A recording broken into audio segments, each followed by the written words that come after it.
Hello guys, welcome to Captain Dorja's Armory. This is Captain Dorja, and again we're going to be looking at some World of Tanks. Pardon me while I untangle my headphone cord. So you can see here we're looking in the garage at the AMX 5120. This tank is a beast. This is a French Tier 9 heavy tank featuring a really strong 120mm gun with a nice 4-shot autoloader. Very good tank. I like it a lot. Not perfect. It's got some things you have to work around. I mean, it's a French heavy, so it's got no armor, so you have to work around that. You got to be pretty careful.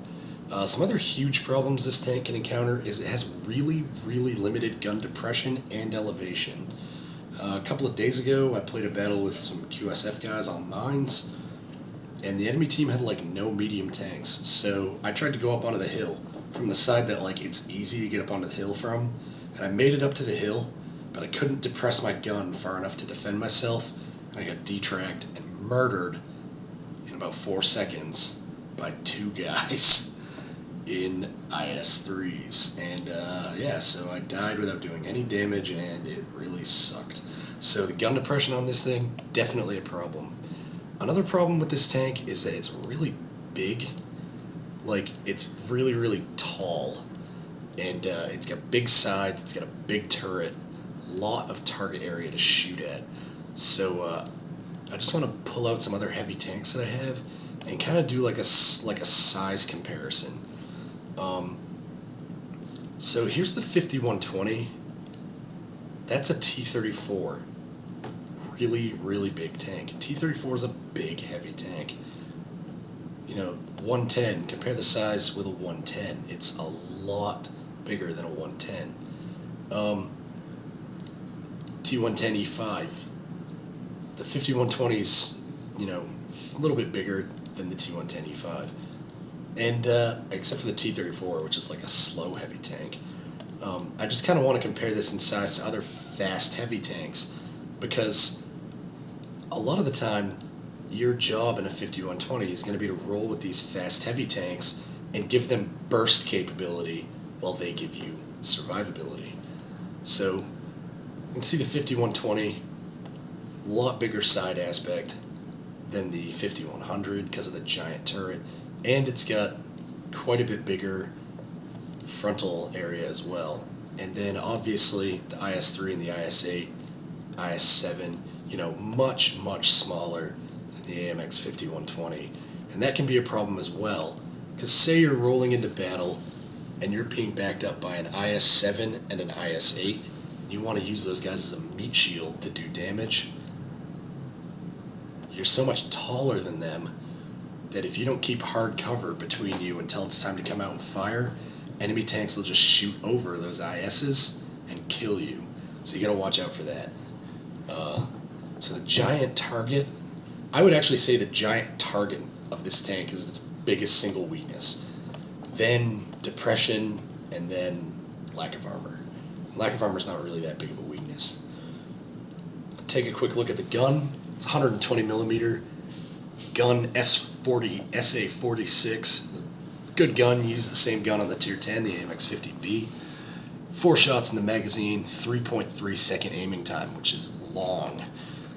35 seconds to load the clip, which is pretty nice, not too long. It's a nice refreshing change after the 48-second reload on the AMX 5100. So clip management in this tank is a lot easier than in a 5100. You got nice alpha damage as well, 400 shots, or 400 damage per shot, but that gives you an alpha damage of 1600 per clip. So you've come down a little bit from the 1800 of the 5100, but with your faster clip reload time, it's not really an issue. Gun dispersion, reasonably accurate, 0.35, not too bad. Aiming time, 3 seconds. I believe just a second ago I said the aiming time was 3.3. That was wrong. That was the time to load a shell into the magazine. So you can fire your 4 shells in about 10 seconds, which is really quick. Still slower than most American autoloaders, but it's really quick. And with a 3-second aiming time, it takes you longer to load your gun than to aim it, which is actually, I think this is the only autoloader I've ever looked at where you aim your gun faster than you load it. So that's really, really great. We've got a pretty good crew in this tank. We've got 6 cents on our commander and 85% repair. We have on our Gunnar, we have snapshot to help with aiming time and 87% repair as well. The driver has smooth ride to help with aiming time and off-road driving, because mobility is your life in this tank. So I want to maintain my mobility while I'm off-road, and you're off-road pretty much all the time. And the radio operator has repair, and he's also working on safe stowage. Getting ammo racked in a French tank is always really, really, really bad, because, clip reloading becomes a nightmare. I think everyone in this tank is loader except the driver. I'm not sure about that. I'd have to look. Modules, we have gun laying drive to help with the aiming time, vents to help with all the things, gun accuracy, driver skills, fire prevention, vision, clip reloading, gun reloading, aim time, everything. And we have vertical stabilizers, again, to help with the aiming time. Because what you really want to do with these things is you want to poke your head out and then blaze away with your gun and pull back as quickly as possible. Now, since the aiming time on this tank is actually quicker than the clip reloading, you could make a case that I don't need all that aiming time boost, but usually, a lot of the time you have to re-aim between your shots, so, for like say a moving target, so I still think the aiming time boosts are worth it. I will point out that this tank has pretty good view range, 390 meters, so that's kind of nice. You can use that a little bit, but you don't really want to be spotting targets for yourself. And for ammo on this tank, I carry 2 clips of premium, and those are kind of like emergency situation clips, basically.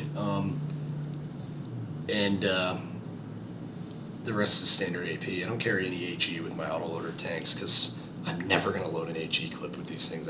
It's just stupid. Plus, I wouldn't do any damage. Also, real quickly, 257 pen on the standard ammo, which is pretty good, and 325 on the premium. So if you want to be a cheap scumbag and remove the ability or the necessity of actually aiming at targets, and you want to remove all game balance from more of the tanks, go ahead and take 40 rounds of APCR, and hopefully I can meet you at the first gate of hell and punch your face in.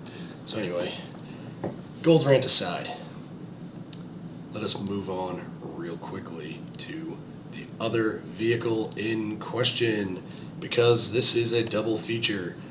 AMX 1390. Disclaimer, I suck at this tank, but I've got an AMX 1390 replay saved out here. I can't even remember what happens in it, but I wouldn't have saved it if it wasn't worth watching. Because honestly, I don't drive this tank that much, and like 90% of my games in there are really, really bad. I don't know. I like French heavies, but the French autoloader lights, I'm balls awful in them. I do have a pretty good crew in this thing. Finally, have 6 cents. 2 guys with 100% repair. Commander's working on repairs as second skill. Also working on safe stowage for the gunner and off-road driving for the driver. Same reasons for the skills as on the 5120, except that since this is a light, instead of doing repair, we're doing camo. For modules on this tank, I put binoculars in my forward spot to be able to scout, and I put gun laying drive and vents for my other 2 items. Gun laying drive, obviously, to aim faster. Vents to improve all skills, mostly gun-related skills, camo, view range, and driver skills. In this tank, I carry all AP, no HE, no APCR, because this gun is heinously unbalanced when you put APCR in it, and like I've just been saying, I like to preserve game balance. It makes the game better for everyone. People that say that I'm full of crap are too stupid to realize that they actually agree with me. They're just lying to themselves. So yeah, that's a pretty pompous statement, but I also think it's true.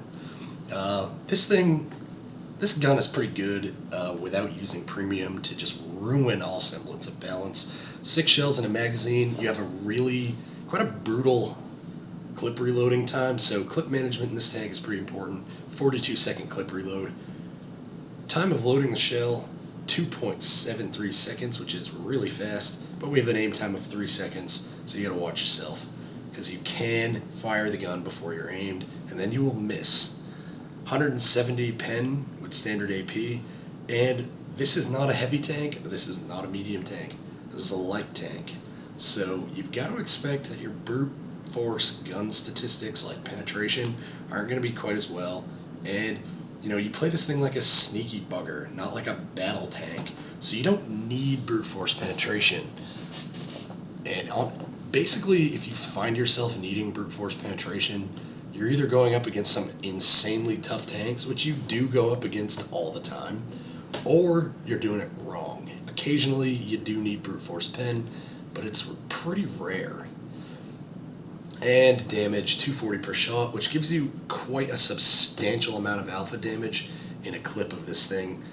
About 1,500. I'm just doing that off the top of my head. I'm not using an actual calculator. So that's pretty good damage in a clip, which is nice. It gives you a lot of assassination potential. So yeah, tank's fast and powerful. I just am not a very good driver of it. So anyway, that's enough of that. We'll take her into battle, and we will destroy some people with French tanks. So yeah, I hope you enjoy it. I like driving my French tanks, even though I'm bad at them. I like the heavies better than the lights, and I like the TDs a lot too. So let's take these suckers out into battle, and let's kill some people with the armored fighting vehicles of the nation of France. Alright guys, we are loading into battle in the AMX 5120.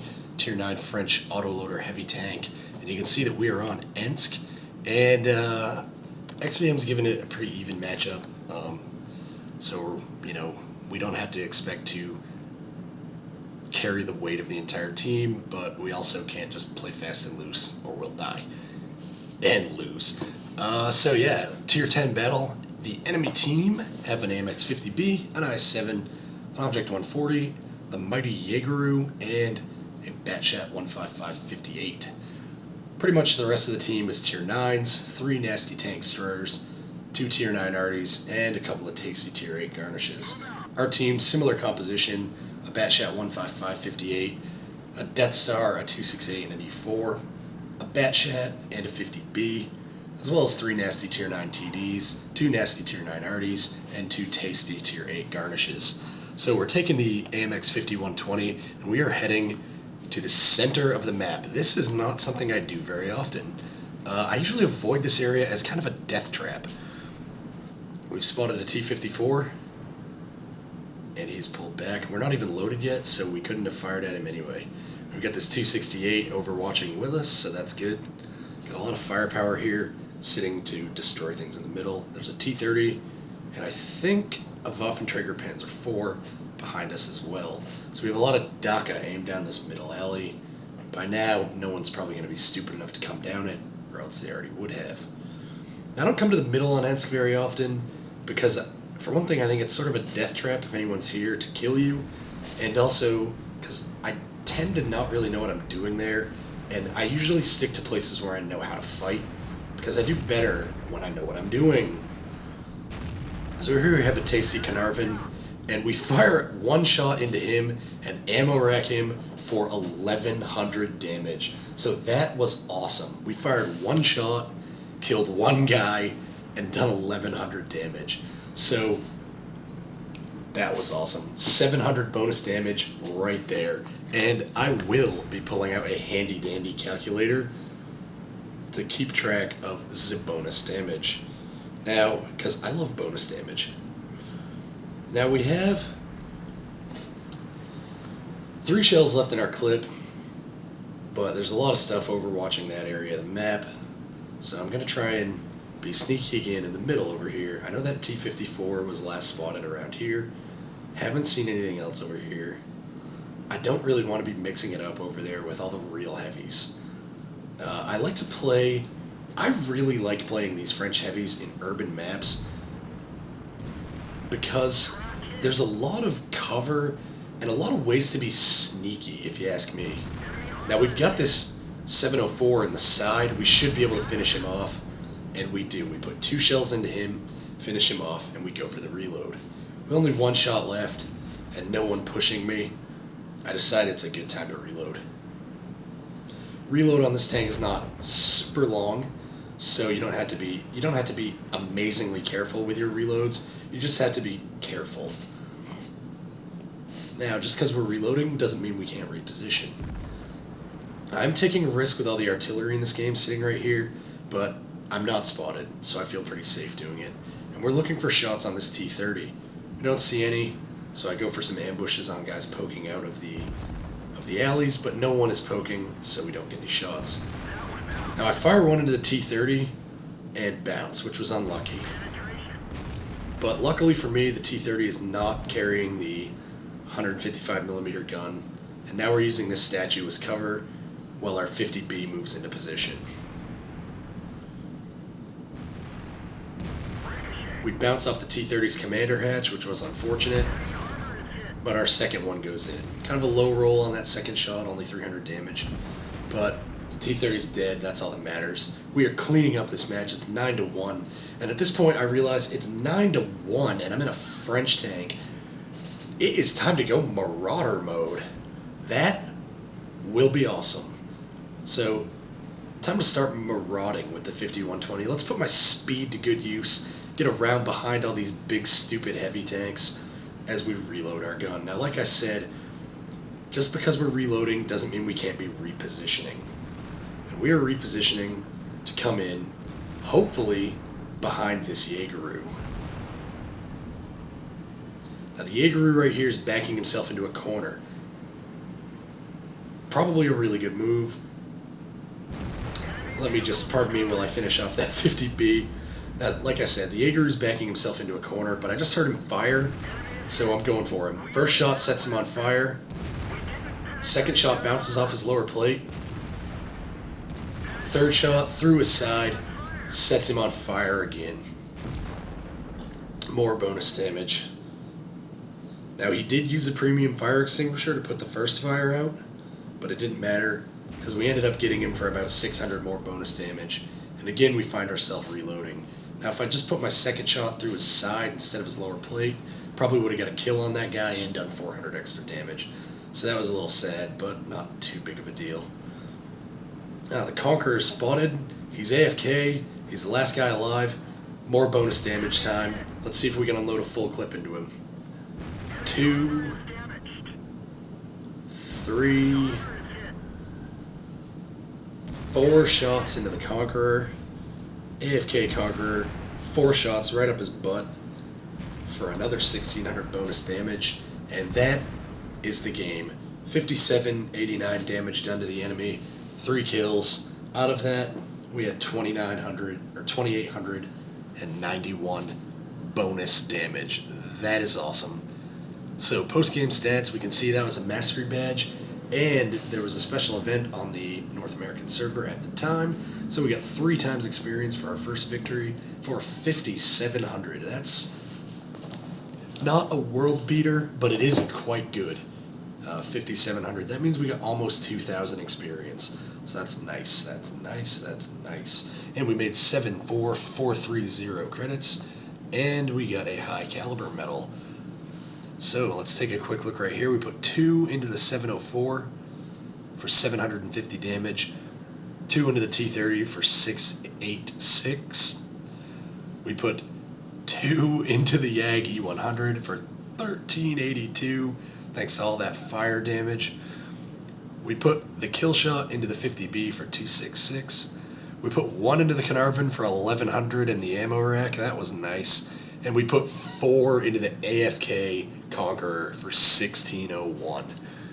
Pretty awesome. And you can see right there that we came in first on the team. Our Death Star got a lot of farm in there as well, 5300. Big game for our 50B, 4400 damage.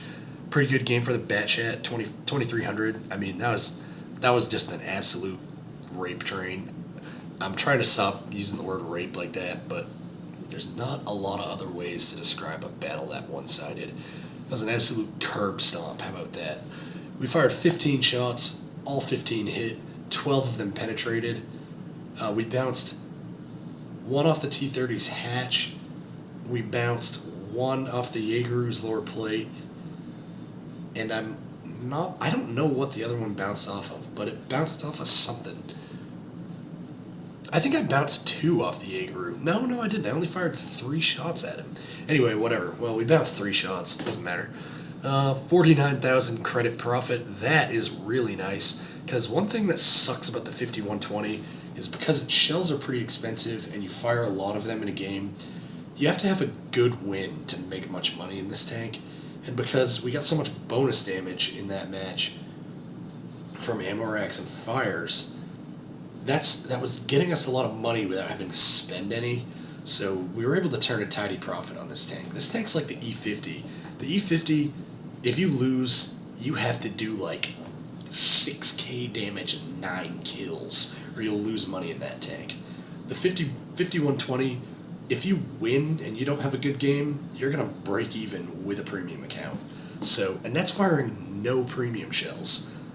So the profit margin on that battle was very nice. And you can see right there, 1900 experience times 3 for 5700. That was a pretty fun game. Now let's hop into the dastardly AMX 1390 and see what we can do.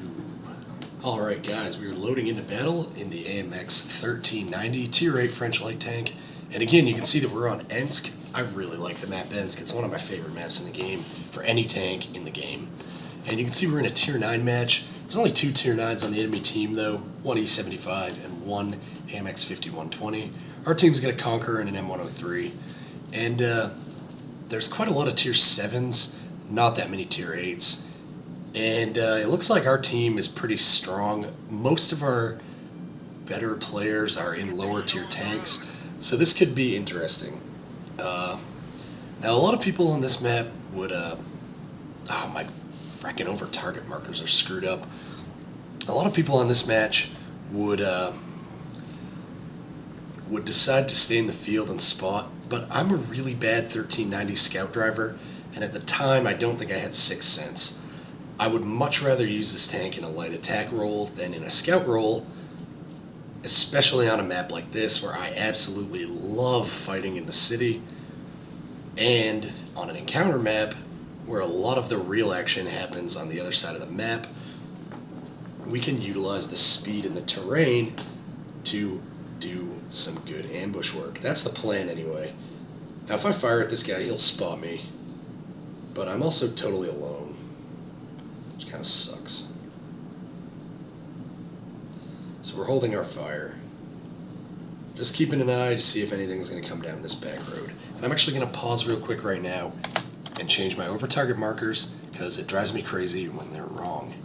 I don't know why they were right for the other replays, but not for this one. These replays are all from the same version of the game, same version of XVM, same version of everything. I always use the same over target markers, so I don't know why those were different.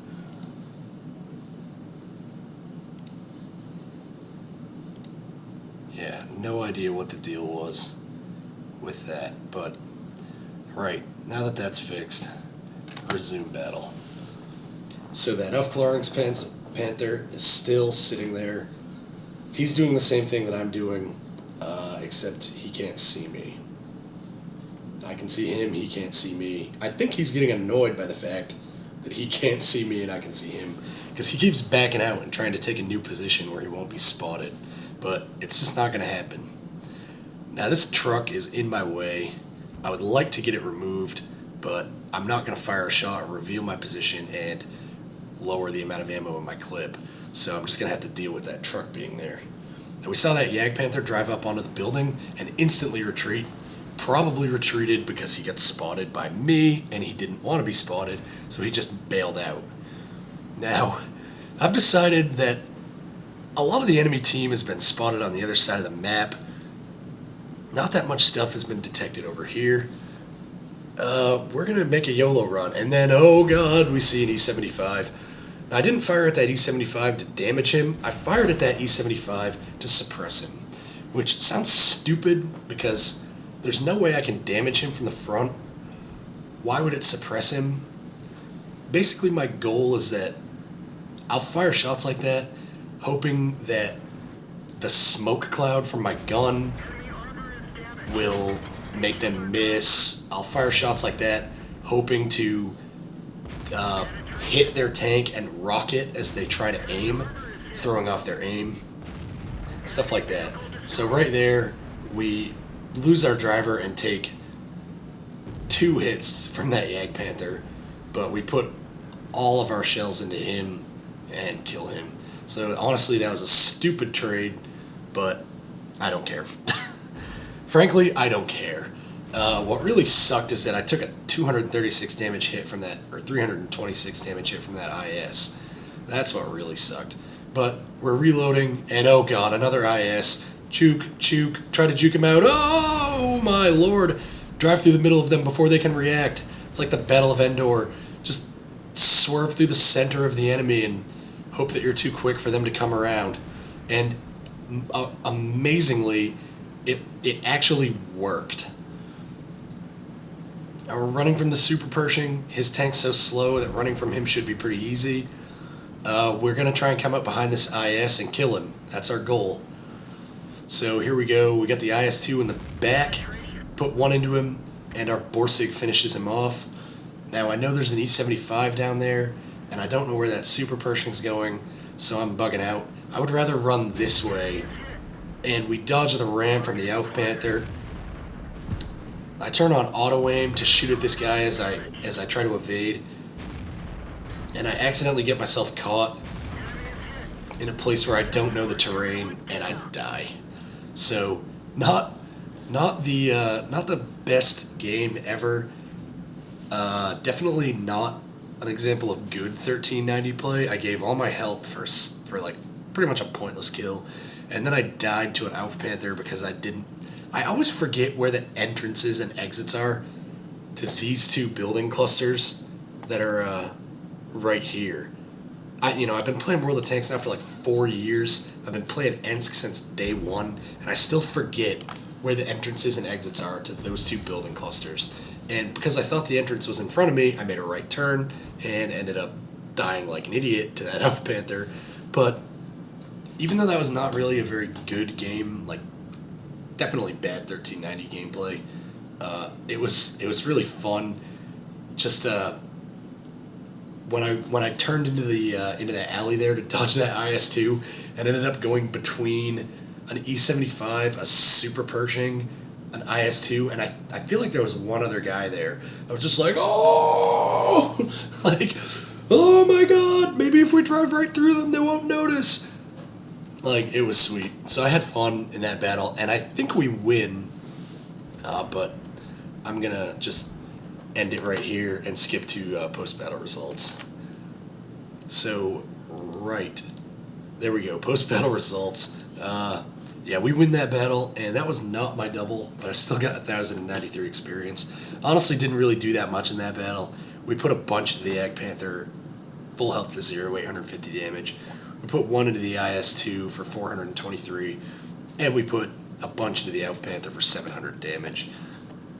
Excuse me while I hiccup.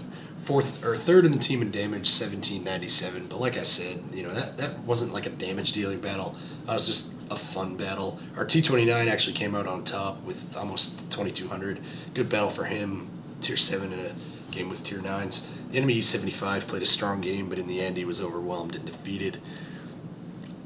We made a 2,300 profit, 23,000 profit, and 9,000 experience. Not the best game ever. Bad show of 1390 gameplay, but it was a fun battle nonetheless. And that's why I like Ensk. Ensk is a fun map, like no matter what. When you're in heavy, you've got like streets and alleys and stuff to fight around. There's hull down locations for American tanks. There's good places to angle with your German tanks. There's places to just stick your strong Russian front armor out and take it all on the chin. There's good medium tank opportunities over in the field. There's fun places to fight with tank destroyers, and there's a lot of cover to duck in and run around with crazy French tanks. So I really like Ensk. The only thing is it's not ideal for artillery, and a lot of arty wind up a nice big storm about it. But really, how many maps in the game are there, and how many tanks are there in the game that are good on every map? So there's really like when the next patch drops, Kharkov will be added, which might not be a very good arty map either. So at that point, then there'll be like 4 maps in the game where arty are bad. I mean, I've got a mouse. That thing's good in like that thing's only good on like 4 maps in the game. So when arty get upset about Himmelsdorf and Ensk and Ruinberg, pretty much they can go jump into a hole and cry. And since they're arty, they probably will jump into a hole, and it'll probably be filled with water. So, ha ha ha. Anyway, enough arty hatred. That was a fun battle, fun time playing in my French tanks on Ensk. I love Ensk, and I still enjoy World of Tanks a lot. I'm playing a lot of fun games with the QSF guys. So guys, look for me, more coming out on YouTube while I'm home. And feel free to like and subscribe. Feel free to drop comments at your leisure. And until next time, just remember, you can never have enough big guns.